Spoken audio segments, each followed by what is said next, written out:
안녕하세요. 오늘은 아파트 청약 당첨부터 입주까지 전체적인 과정을 쭉 한번 훑어보도록 하겠습니다. 본인이 꼭 입주를 하지 않더라도 이 영상을 한번 쭉 보면서 대략적으로 어떻게 흘러가는구나 라고 한번 파악해 두시면 작은 계획도 세울 수 있고 여러분들에게 언젠가 닥칠 그런 일들을 미리 준비해 볼 수도 있습니다.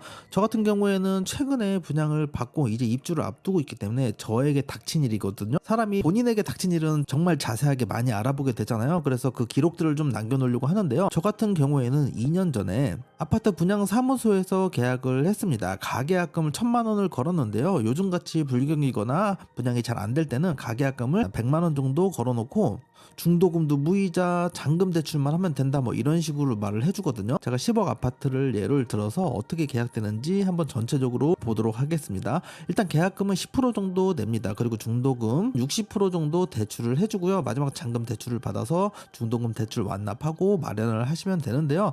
이 과정들이 상당히 어렵고 까다롭습니다. 그리고 이 외쪽으로 들어가는 비용이 있으니까 꼭 확인을 하셔야 되거든요. 먼저 계약금 보통 일반적으로 10%를 받습니다.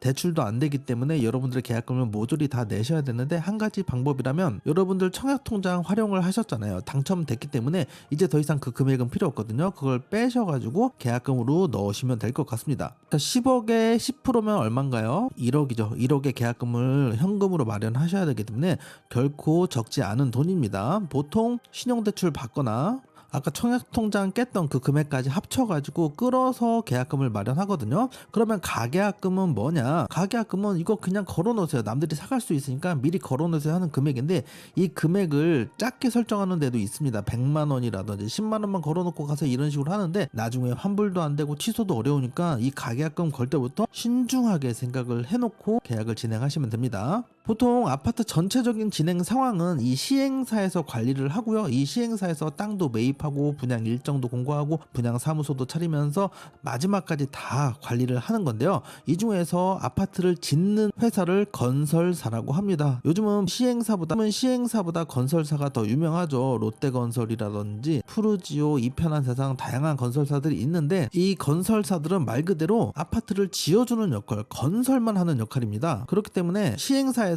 건설사를 설정하고 아파트 분양을 하는 건데, 요즘은 건설사 네임밸류를 더 앞세워서 분양을 진행하고 있죠. 계약금 10% 내셨다면은 그 다음에 인지세를 또 내셔야 되는데 15만 원 준비하셔야 되고요. 그 다음에 준비 서류는 인감증명서, 인감도장, 신분증을 가지고 계약을 하시면 됩니다. 이때 옵션 비용도 계약을 하셔야 되는데요. 발코니 확장비, 그리고 다양한 옵션 선택, 붙박이 장이라든지 냉장고장, 우물형 천장, 타일부터 해서 다양한 옵션들이 있기 때문에 이 계약금을 10%에서 20% 정도 납부를 하셔야 됩니다. 다음에 중도금 대출 60% 받는다고 했잖아요. 중도금 대출은 딱 한시적으로만 빌려주는 겁니다. 보통 건설 기간 2년 정도까지만 딱 빌려주는데, 아파트 건설사가 갑자기 망해가지고 도망가면 어떻게 될까요? 그동안 여러분들이 냈던 돈은 어떻게 될까요? 이런 것들은 다 주택도시보증공사에서 보증을 서줍니다. 이 주택도시보증공사에서 보증을 서주기 때문에 여러분들은 중도금 대출을 받을 수 있는데요. 아무 은행에서나 할 수 있는 게 아니라 이것 역시도 시행사에서 협약을 맺은 은행사의 지점만 가능하기 때문에 꼭 그 지점에서 중도금 대출이 얼마나 가능한지, 그리고 금리는 얼마나 되는지를 확인을 하셔야 됩니다. 그리고 참고로 더 한 가지, 기존에 2건 이상의 주택도시보증공사의 대출이 있다면 더 이상의 대출이 안 된다고 합니다.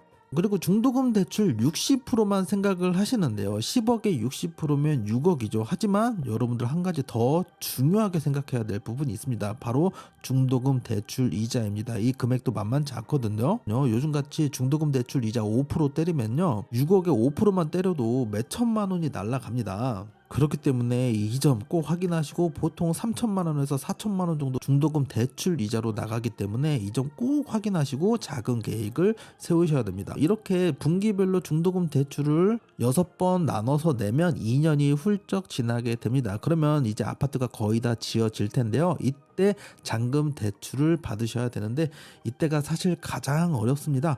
잔금 대출을 받으면서 중도금 받았던 거 있잖아요. 이거 다 상환하고 마지막 남은 금액 총 합치면 90% 되는 금액 9억을 마련하셔야 되는데 이 금액 마련하기가 요즘 정말 어렵습니다. 그래서 잔금 대출이 가능한지 이 과정을 꼭 확인한 다음에 다시 처음으로 돌아가서 가계약금을 거셔야 되는데 이 마지막 과정까지 쭉 한번 훑어보신 다음에 본인이 자금을 마련할 수 있는지 파악을 하셔야 됩니다. 요즘같이 스트레스 DSR 3단계까지 시행한다고 하면은 진짜 대출받기 어렵거든요. 연봉 1억을 받는 사람도요, 스트레스 DSR 적용한다면 대출 가능 금액이 5억 6천에서 5억 7천밖에 되지 않습니다. 그러니까 10억 아파트 살 때 여러분들이 마련한 계약금 1억 그리고 나머지 금액 어떻게 준비하실 건가요? 여기에 대한 대비책을 꼭 하신 다음에 계약을 하셔라 라는 말씀 다시 한번 드리고요. 스트레스 DSR 계산하기 어려워하는 분들이 있거든요. 이런 분들을 위해서 꿀팁 하나 알려드릴게요. 1억 기준으로 대충 얼마 받는지를 아시면 됩니다. 그러면 거기에 대해서 본인의 연봉에다가 곱하기를 하시면 되거든요. 연봉 1억이 스트레스 DSR 4.5% 30년 납으로 했을 때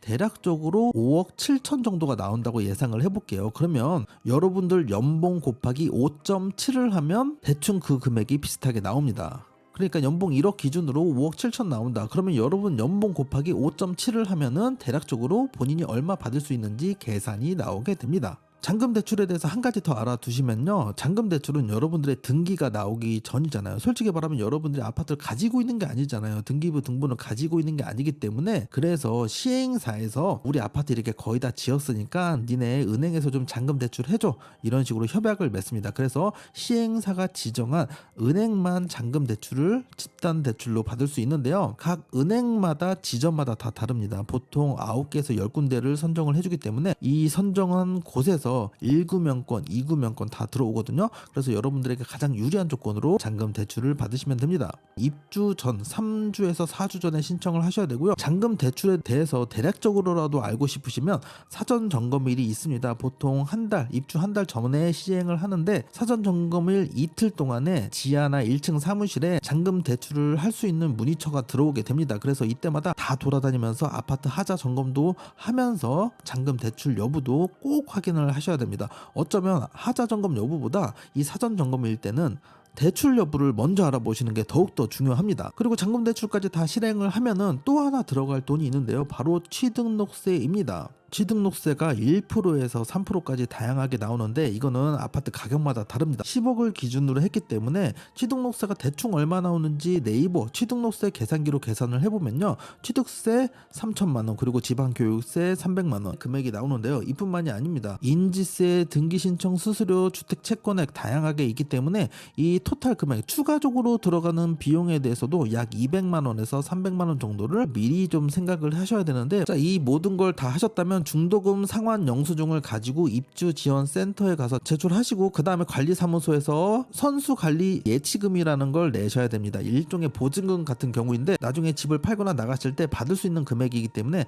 보증금 개념으로 한 30만 원 정도 내신다고 생각을 하시면 됩니다. 다음에 키 수령을 받고 입주를 하시면 되는데요. 입주 전에 인테리어나 입주 청소, 줄눈, 시공 등 잔금을 치르지 않고도 사정을 봐줘서 하루 이틀 정도 문을 열어주는 곳이 있으니까 이거는 각자 아파트 단지마다 알아보시면서 진행을 하시면 될 것 같습니다. 오늘 이렇게 전체적으로 과정을 쭉 한번 훑어봤는데요. 이렇게 한번 쑥 훑어보면서 여러분들의 작은 계획도 세우고 앞으로의 계획을 어떻게 짤지에 대한 구체적인 준비를 미리 하시길 바랍니다. 오늘 영상은 여기까지이고요. 영상 끝까지 시청해 주셔서 감사합니다.